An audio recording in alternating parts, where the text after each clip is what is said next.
आज हमारा वोकेबलरी का डे 2 है। प्रीवियस जो लेक्चर था हमारा बहुत अच्छा लेक्चर था, काफ़ी लोगों ने उसको सराहा, उसके लिए मैं थैंक यू करता हूँ आप सबका। आज भी हम वोकेबलरी करेंगे। कुछ वन वर्ड्स हैं और कुछ बहुत अच्छे वर्ड्स हैं। आपको वन वर्ड का टेस्ट मिलेगा, आप इस लिंक पे जाइए और आपको टेस्ट मिल जाएगा। देखिए, जो टेस्ट रहेगा वो सिर्फ वन वर्ड का है अभी फ़िलहाल के लिए। धीरे धीरे मैं जो है वर्ड्स का टेस्ट भी आपको दे दूंगा। स्टार्ट करते हैं आज के पहले शब्द से। शब्द है opponent.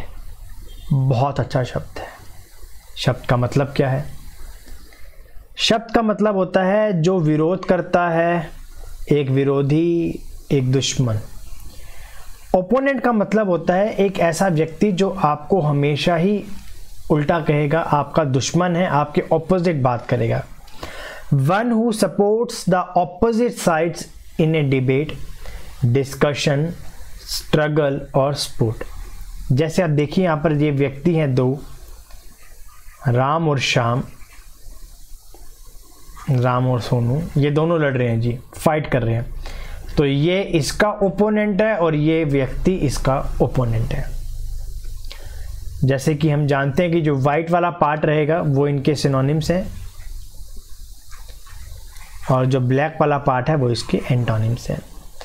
Adversary, challenger, competitor, enemy, Foy. Foy बहुत अच्छा शब्द है, ये एसएससी में काफ़ी बार पूछा गया है। फॉय इसका मतलब क्या होता है? आपका दुश्मन या आपका रिवाइवल।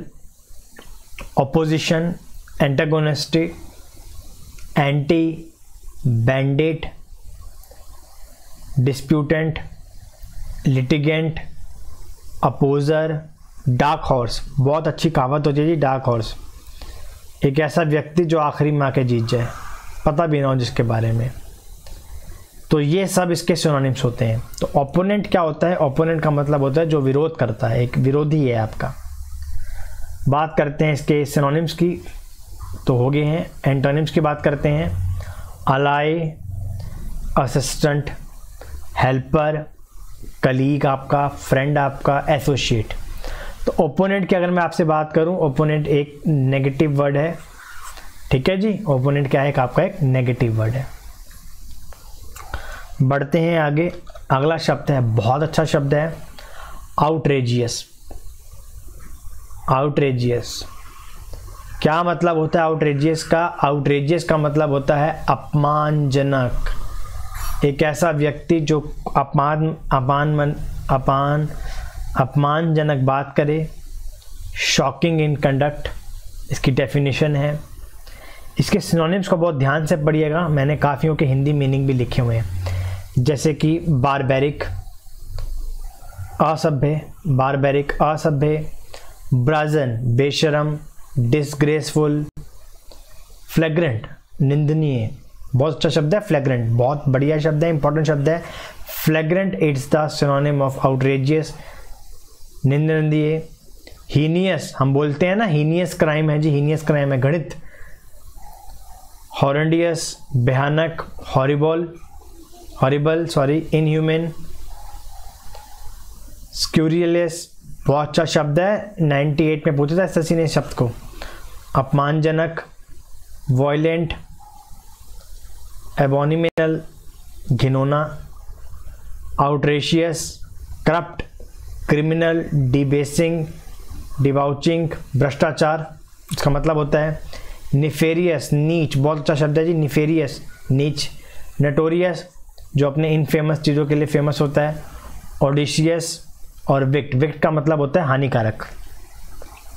बात करते हैं अगर हम इसके एंटोनिम्स की, तो एंटोनिम है इसके clean, gentle, mild, moral, acceptable, delightful, good, magnificent. बहुत अच्छा शब्द है। प्लीजिंग, रीजनेबल, सेंसिबल और आपका वंडरफुल।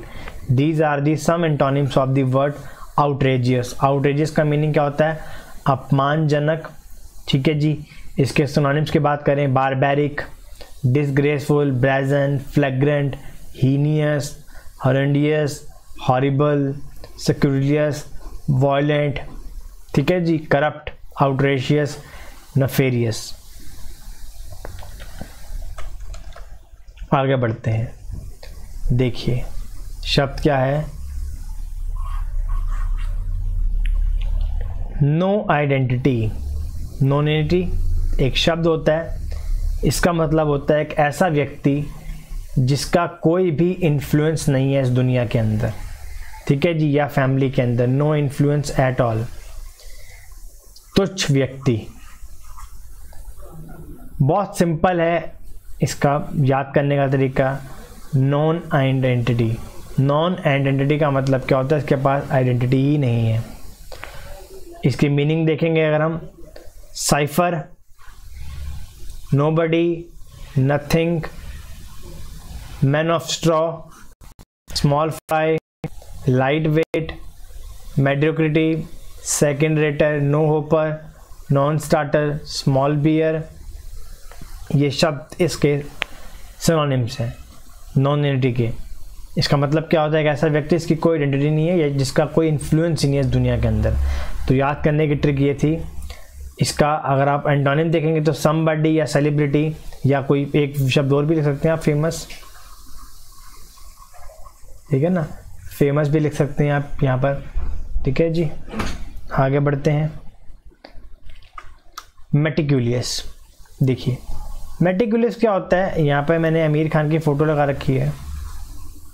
बहुत ज़्यादा किसी गहराई में जाना और बहुत बारीकी से इन चीज़ों को देखना, बिल्कुल सतर्क रहना, वॉच डॉग में रहना, इसको बोलते हैं meticulous. Marked by extreme care in treatment of details. इसकी बात करें अगर हम आपसे सिनोनिम्स की, accurate, cautious, conscious, exact, fastidious. आपने देखा होगा इस तस्वीर में बहुत होता है, एक ऐसा बंदा जो अपनी चीज़ों को बहुत ज़्यादा बारीकी से चूज़ करता है, उसे फास्टिडियस कहते हैं। Fussy, painstaking, precise, scrupulous, strict और thorough. These are the some synonym of word meticulous. Meticulous को आप ऐसे याद कर सकते हैं आमिर खान से। अगर हम बात करें इसके उल्टों की, एंटोनिम्स की, careless, false, imprecise, inaccurate, indefinite, inexact, negligent, ठीक है ना, questionable, thoughtless, uncareful, uncritical, undemanding, unscrupulous, messy, sloppy, undetailed, ठीक है जी। तो मेटिकुलस का क्या होता है, उल्टा। तो मेटिकुलस होता है शब्द बहुत ज़्यादा बारीकी में जाना, बहुत बारीकियों को देखना, फास्टिडियस होना, एक्यूरेट चीज़ों को देखना। आगे बढ़ते हैं। बहुत अच्छा शब्द है। देखिए यहाँ पर एक व्यक्ति है, आराम से सो रहा है, इसी शब्द को बोलते हैं लेजर। पेपर में स्पेलिंग भी आती है, LEISURE। इसका मतलब होता है खाली टाइम। कन्वीनियंस, इसका सिनोनिम है convenience, relaxation, chance, ease, freedom, holiday,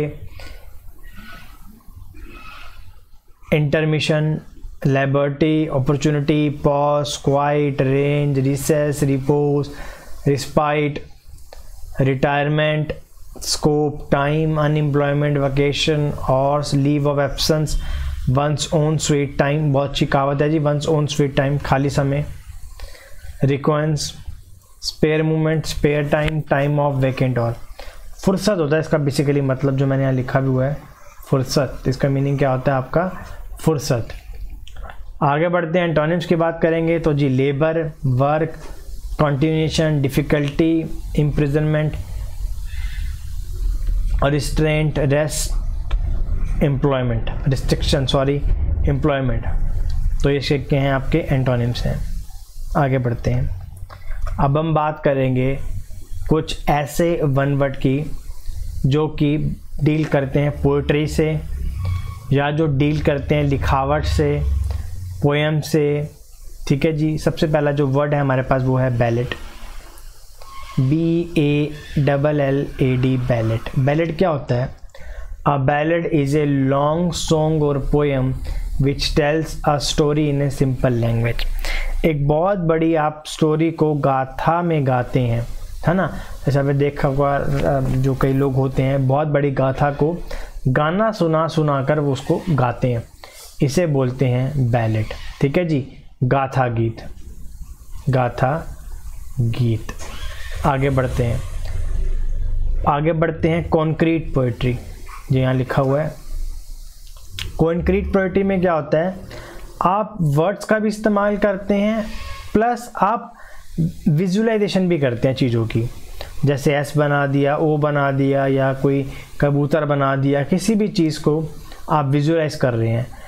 poetry in which the meaning और इफेक्ट इज कन्वेड पार्शली और wholly by visual means using pattern of words और लेटर्स और अदर टाइपोग्राफिकल डिवाइस। ठीक है जी, इसे बोलते हैं कॉन्क्रीट पोइट्री। तो यहाँ पर हमने 2 वन वर्ड पढ़ लिए। पहला पढ़ा हमने आपका बैलेट। बैलेट में क्या होता है, आप सॉन्ग गाते हैं, सॉन्ग गाते गाते ही किसी आप स्टोरी को सुना देते हैं। और दूसरा हमने पढ़ा आपका कॉन्क्रीट पोइट्री। कॉन्क्रीट पोइट्री में क्या होता है, हम चीज़ों का इस्तेमाल करते हैं, ठीक है, विजुलाइज करते हैं चीज़ों को। आगे बढ़ते हैं। कपल्ड का मतलब होता है दोहा। 2 लाइनों की जो पोयम होती है उसे बोलते हैं कपल्ड। जैसे कि दोहा यहाँ लिखा हुआ है, be not the first by whom the new are tried, not yet the last to lay the old aside। तो ये दोहा है इंग्लिश के अंदर, ये 2 लाइनों का है, इसलिए इसको क्या बोला गया है, आपका कपल्ट बोला गया है। वीडियो के आखिरी में 1 से लेकर 14 लाइन की जितनी भी पोएम्स होती हैं, दोहे होते हैं, सबको क्या कहते हैं इंग्लिश के अंदर मैंने लिख दिया है। एलेजी का मतलब क्या होता है, देखिए कई जगहों पे शोक गीत गाया जाता है। जब कोई व्यक्ति की डेथ हो जाती है तो उसके मरने पर गाए जाने वाला जो गीत होता है उसे एलेजी बोलते हैं इंग्लिश के अंदर, और हिंदी में से क्या बोलते हैं सबको पता ही होगा, शोक गीत कहते हैं उसको। क्या कहते हैं, शोक गीत। अब देखते हैं एपिक। जैसे आपने देखा होगा महाभारत, महाभारत क्या है, आपकी एक एपिक है। महाभारत क्या है, आपकी एक एपिक है। एपिक क्या होती है, this is a very very long poem that tells a story. ये बहुत लंबी लंबी कहानियाँ होती हैं जिन्हें पोएम के द्वारा सुनाया जाता है, वो पोएम भी बहुत लंबी होती है। These poem are narrative poem that are long enough to be in a book of their own rather than anthology. ये इतनी बड़ी पोएम्स होती हैं जिनको अगर किताब में डाल दिया जाए तो पूरी की पूरी किताब भर दी जाती है। जैसे महाभारत है, रामायण है, ये सब एक कहानी का पात्र है ना। तो महाकाव्य जो है इन्हें कहा जाता है हिंदी के अंदर। तो महाभारत क्या है, एपिक है। ठीक है जी, तो यहाँ पर भी 3 शब्द पढ़ लिए। कपल्ड पढ़ लिया आपका। कपल्ड का मतलब क्या होता है, 2 लाइनों की पोएम को कहते हैं। एलिजी का मतलब क्या होता है जी, शोक गीत होता है जब कोई मर जाता है, जिसकी मृत्यु हो जाती है, उसके मृत्यु पे गाया जाने वाला गीत होता है एलिजी। एपिक का मतलब क्या होता है, महाभारत कहते हैं इसको, सॉरी महाभारत कह रहा हूँ। एपिक का मतलब क्या होता है, एक बहुत लंबी पोएम जिसको आप एक बुक में भी लिख सकते हैं। ठीक है जी, आगे बढ़ते हैं। एपिग्राम। एपिग्राम क्या होता है जी, ये होता है चुटकुला। A short poem especially a satirical one with a witty or ingenious ending. चुटकुले जब एक कहानी या पोएम में सुनाए जाते हैं ना, उसे एपिग्राम कहते हैं। ठीक है, कि आप पोएम भी गा रहे हैं और चुटकुला भी साथ साथ भी दे रहे हैं, व्यंग भी आप कस रहे हैं। एपिटैफ, जब कब्र के ऊपर किसी की चीज़ों को लिखा जाता है, गानों को लिखा जाता है, डेट ऑफ बर्थ को लिखा जाता है, नेम को लिखा जाता है। जैसे यहाँ पे आप देखिए कब्र है किसी की, यहाँ पे कुछ लिख दिया मैंने डेट के अलावा भी, जैसे रेस्ट इन पीस लिखा हो उसके अलावा भी कुछ लिख देते हैं, तो इसे बोलते हैं एपिटैफ।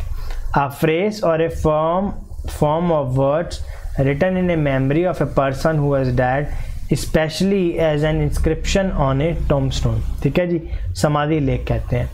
यूफोनी क्या होता है, यूफोनी उल्टा होता है कोकोफोनी का। यूफोनी का मतलब होता है एक ऐसा साउंड जो आपके कानों को बड़ा मधुर लग रहा है, उसे क्या बोलते हैं, यूफोनी। ये कोकोफेनी का उल्टा होता है। कोकोफेनी होता है हार्श साउंड।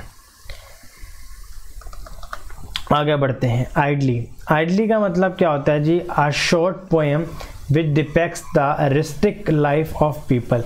जब गांव के लोगों को, ग्रामीण लोग, मैंने देखा हिंदी में लिखा ना रस्टिक का मतलब, ठीक है, जब गांव के लोगों की स्टोरी को पोयम में गाया जाता है तो उसे क्या कहते हैं, आइडली। मेटाफोर क्या होता है, ये बहुत अच्छा है मेटाफोर, ठीक है जी, ये मेटाफोर बहुत अच्छा है। एक मिनट में इंक का चेंज कर दूं पहले कलर जी। चलिए देखिए, चलिए मेटाफोर क्या होता है, A figure of speech in which a word or a phrase is applied to an object or action which is not literally applicable। हम कोई ऐसी बात बोलते हैं कि जो सच्ची नहीं है, जैसे कि मैं यहाँ पर लिख रहा हूँ he is a shining star, मैं किसी इंसान की बात कर रहा हूँ, कैसे वो एक शाइनिंग स्टार हो सकता है, आप खुद सोचिए। मेटाफोर का मतलब होता है जब किसी जीवित व्यक्ति को आप एक निर्जीव चीज़ के साथ या यूनिवर्स की किसी भी चीज़ के साथ उसका मिलन करते हैं तो उसे बोलते हैं मेटाफोर, ठीक है। आप इसे कह सकते हैं कि पर्सोनिफिकेशन है, ठीक है जी। मेटाफोर का वैसे मतलब होता है चेंज होता रहना बार बार, ठीक है। जैसे कि मैंने बोल दिया he is as beautiful as the earth, ठीक है जी। तो अब ये बंदा कंफ्यूज भी हो सकता है कि अर्थ कैसी सुंदर है कि नहीं है, ठीक है। तो he is a shining star, यहाँ पर क्या हुआ, एक मेटाफोर हुआ। तो मतलब मेटाफोर में क्या होता है, हम एक ऐसी बात को कहते हैं जो कि सच है ही नहीं, ठीक है जी, हो ही नहीं सकती है सच। आगे बढ़ते हैं, ठीक है, इसका कलर हम चेंज कर लेते हैं।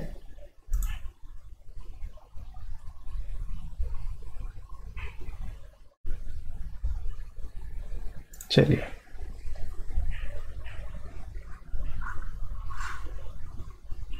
चलिए मेटोनी, इसका मतलब क्या होता है, इसका मतलब होता है substituting the name of an attribute or feature for the name of the thing itself. जब आप किसी भी एक नॉन लिविंग थिंग का दूसरी नॉन लिविंग थिंग के एट्रीब्यूट से आप उसको वो करते हैं, को रिलेट करते हैं, उसको बोलते हैं मेटोनी।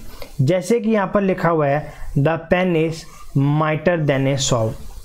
इसमें मैंने क्या करा है, पेन क्या करता है, लिखावट की तरह लिखता है, लेकिन जो आपकी स्वॉर्ड होती है वो तो लोगों की गर्दन काटती है। तो हम यहाँ कह रहे हैं कि जो पेन है अगर उसका सही इस्तेमाल किया जाए तो वो एक स्वॉर्ड से भी ज़्यादा, आपकी तलवार से भी ज़्यादा खतरनाक होती है। तो हम यहाँ पर दो चीज़ों के एट्रीब्यूट को कोरिलेट कर रहे हैं इस जगह पे, तो इसी को बोलते हैं मेटोनी इंग्लिश के अंदर, ठीक है। नोवेल के बारे में तो आप सब जानते ही हैं, नोवेल उपन्यास होते हैं, इसमें रियल और अनरियल चीज़ों को आप लिख सकते हैं।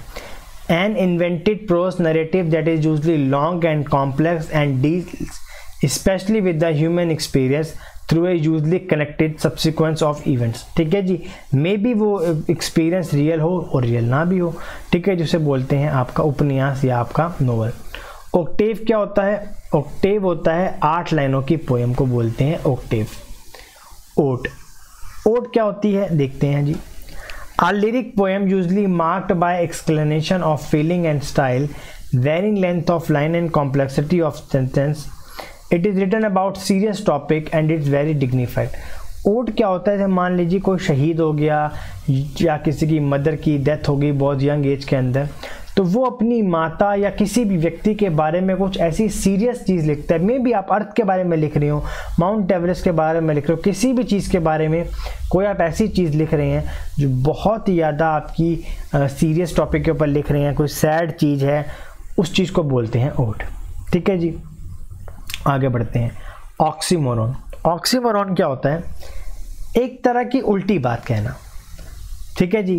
वह उतना ही अच्छा है जितना पड़ोसी गंदा है, मतलब अ कॉम्बिनेशन ऑफ कॉन्ट्रडिक्टरी और इनकॉन्ग्रुअस वर्ड्स, ठीक है जी, सच एज क्रूअल काइंडनेस। अब काइंडनेस ही क्रूअल होगी तो कैसे काम चलेगा।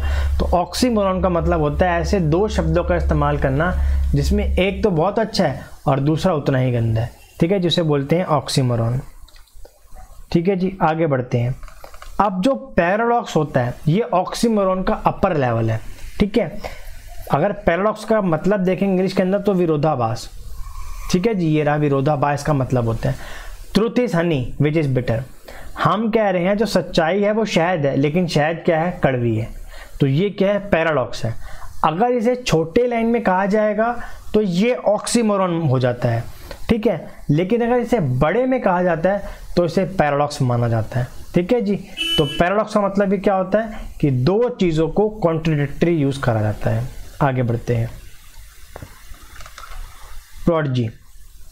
पैरोजी का मतलब क्या होता है जी, देखिए इसका मीनिंग होता है जब आप किसी भी म्यूजिकल इवेंट में या किसी भी चीज़ में आप एक कॉमिक क्रिएचर लेकर आ रहे हैं, ठीक है, लोग हंस रहे हैं, आप गाना तो गा रहे हैं लेकिन लोग हंस रहे हैं आपकी बातों के ऊपर, या आप किसी की नकल उतार रहे हैं, या आप कुछ भी ऐसा काम कर रहे हैं जो लोगों को जिससे खुशी मिल रही है, हंसी आ रही है, उसे हम क्या बोलते हैं, पैरोजी।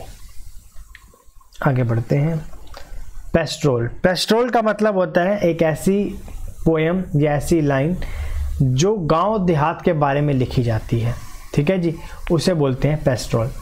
पर्सोनिफिकेशन क्या होता है, पर्सोनिफिकेशन का मतलब होता है जब आप यूनिवर्स की किसी भी चीज़ को लिविंग थिंग के साथ इस्तेमाल करते हैं तो उसे बोलते हैं पर्सोनिफिकेशन। जैसे कि my house is a friend who protects me, मेरा घर मेरा दोस्त है जो मेरी रक्षा करता है।